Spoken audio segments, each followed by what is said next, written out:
Hello, have you been in that place where you're struggling with writing a good abstract? This video is for you. But first, don't forget where you are. This is Sarah Chidiberejo's channel, and here we talk about education. I give you a bit of gist, and then I also share with you my lifestyle. So today, we're going to learn how to write a winning abstract. An abstract that you submit, and then the reviewers will say paper accepted. Or an abstract that when you're done writing it, you submit it for a conference, they will invite you to the conference. I've never got a no before. Every abstract I've written, I've succeeded in either submitting the paper or attending the conference. So I want to share with you some of the tips. But first, let's discuss what is an abstract. What does it really mean? So, an abstract is a short summary of your published or unpublished article, paper, project, dissertation, and thesis. A very short, concise summary. By the time someone is done reading your abstract, they should know what your work is about. It should enable them know whether or not this is the paper that they're looking for or this is not the subject that they're interested in. Failing to do this means it's not a good abstract and risks being rejected. Again, I would like to briefly talk about why abstracts are even important. What's the rationale for abstract? The first reason is that it provides a quick overview. You know how you're searching for literature on the subject, and then, of course, even on the sites or journal websites, you see that they'll always show you the abstract because it gives a summary of what the paper is about. So that's how you select. So it's a summary of everything that you've done. It's a really, really fast overview of what the paper or the thesis or the project and dissertation is about. The second one is that it saves time. I mean, think about it. When you're looking for something to read or a paper to reference, it's always the abstract you read first, right? So it saves you the stress of having to read the 27 or 18 or 30 or even sometimes a 40-page document. The abstract is really, really time-saving. The last one, the third one rather, is that it improves understanding. It helps you understand the text better. So sometimes you're reading a paper and maybe you got distracted, you've lost your way, you don't really know what they're talking about. It might be a very good idea to go back to the abstract to just get meaning, the context of what is being discussed. Another reason we write abstracts is for critical evaluation and appraisal. So, for instance, for a conference, they look at your abstract and they wonder, is this the best fit for us or not? Just by what you've written. Sometimes it's between 100 and 250 words, typically. And so it's really sharp and really, really quick for a reviewer to read through and say, okay, this is the best fit for our conference, or this is the best fit for our journal, and so on and so forth. So it's really, really important for your project, your dissertation, your thesis. It's also the same thing. So the first thing that your evaluator or your supervisor or the team evaluating your work will read is the abstract to get an idea, make sense of what you've written down before they decide whether or not to read the entire content of your work. And lastly, for visibility, searchability. So, you know, when you go on Google and you're looking for a paper to reference, the first thing that pops up is your abstract. So if your abstract is off point, it means that people may lose or risk not reading your work. You may have made sense in the body. It might be a solid piece of work that could change the entire world.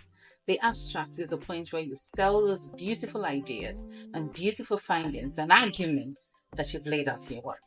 Okay, we'll take a very quick break, and then when I come back, I'm going to show you, because here we're not just about talk, we're going to demonstrate by showing you examples of how an abstract should look like and the key components of an abstract. Don't go nowhere.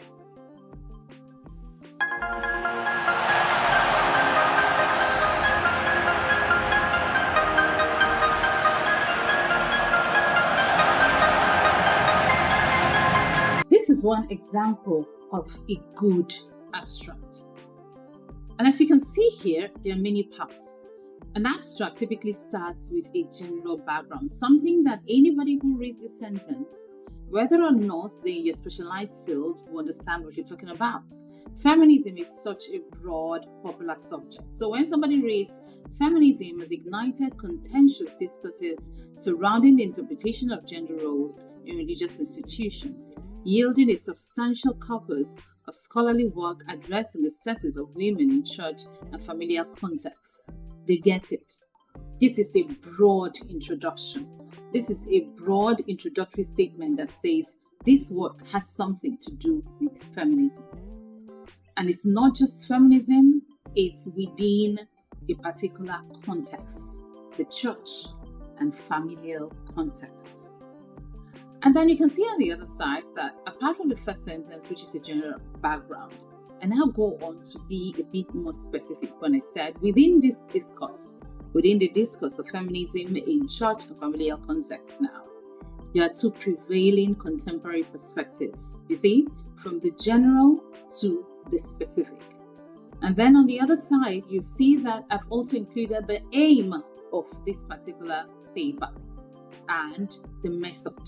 Because this is around 150 to 200 words, you need to be really, really smart about how you use words. So here I stated, the research undertakes a comprehensive examination of the stance adopted by Nigerian churches in the ongoing gender role debate, employing interviews with members of 20 of Nigeria's prominent churches. Straight away. And then next sentence is about the kind of research I'm doing, qualitative content analysis of these particular interviews. Another thing you find in a very good abstract is the findings. So you see here, I mentioned here one of the critical, important findings because, of course, you're playing with 200 words, maximum 250 words. You can't put in all your findings. So any finding that's really important has to be included in your abstract. And then it's also important to make a case for why the research is important in the first place. So this is how, in the last sentence here, we think we've contributed to knowledge. We state here, this study advances the argument that the dichotomous classification of perspectives on gender roles within churches fails to encompass the nuanced complexities of Nigeria's ecclesiastical milieu. And this paper has been accepted. So it is so beautiful to see how you can make these connections. I'll show you another example. Whereas this particular abstract was written for a particular paper, in which case we've already done the research. The next one I'll show you is one that was written to get into a conference as a result of a call for a conference paper. As you can see here, there's also an opening statement that serves as a background statement that anyone who encounters the work for the first time will be able to understand. It contains information that is quite generic. It says here, the solicitation of financial and material resources within ecclesiastical context entails a strategic, methodical, and organized venture undertaken by religious leaders to secure support for diverse ecclesiastical objectives and initiatives. So it's more like a definition of what funding within ecclesiastical context means. So it's really welcoming. Anyone who is doing research in ecclesiastical organizations, say churches, whether they be churches or mosques or religious institutions generally, will find immediately that there will be something in this paper that may pertain to me. And then the second one outlines the gap in the study. Really, really important because, like I said, this particular abstract was written to get into a conference, to get an invite for a conference, which we have now received. So in this second sentence, it states, while scholarly discourse has chronicled noteworthy trends in the fundraising practices of Nigerian churches, a discernible academic interest has emerged regarding ethical considerations associated with such practices. However, a research lacuna exists concerning the influence of fundraising discourse utilized by Nigerian churches on the inclination of congregants to contribute. You see, as soon as you read the second set of sentences, you know immediately what we're trying to address. So something is already happening in the literature, but there's something that is missing. The Nigerian story is missing, and this is the gap that we seek to fill. It goes on, you can also see that we also make more case for the gap by saying to address this scholarly gap, that's the gap that we already identified, this research initiative elucidates the influence of persuasive communication strategies employed in church sermons. So you begin to see here both the aim of the study and introduction into the method to be applied in this particular work, because in our case, this is an ongoing research. You also see that the method is also broadened. So the aim leads us to the method, and then we expand more, detailing exactly what we're going to do.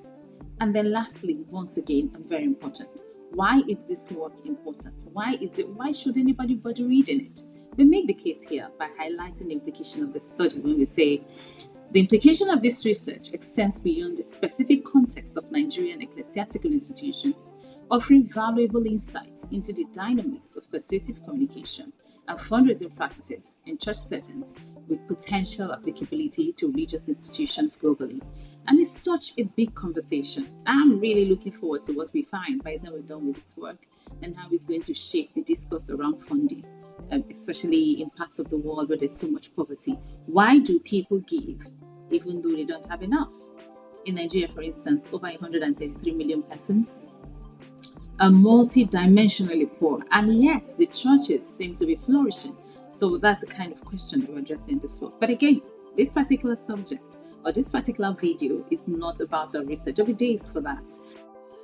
Okay, and so that's it really. It's quite simple. It takes a lot of practice. To write well, you just have to write all the time. You need to keep pushing the boundaries, yeah? Don't give up. Even if you get a no the first time or the second time or the third time from your reviewers, don't worry, a yes will come through. The idea or the subject that we've shared today is how to get us to write abstracts that get us through the door all the time. The kind of abstracts that you just hear, yes, accepted, yes, received. Yes to that paper, yes for your projects, yes for your thesis, yes for your dissertations. And of course, this is a very good time for you to subscribe to my channel. Look, I have amazing content to share with you. And this is a great time to do so, not just yourself. If you're in the academic world and you do research, I am on a learning journey and I would like to embark on that journey with you. Come on, just press the subscribe button and ask all your friends to also subscribe. It's important that after you subscribe, you also like and leave a good comment so that other people can also get to share from this great blessing. Until I come your way again, my name is Dr. Sarah Chidiberejo. Do return for more content on this channel. Have an amazing day.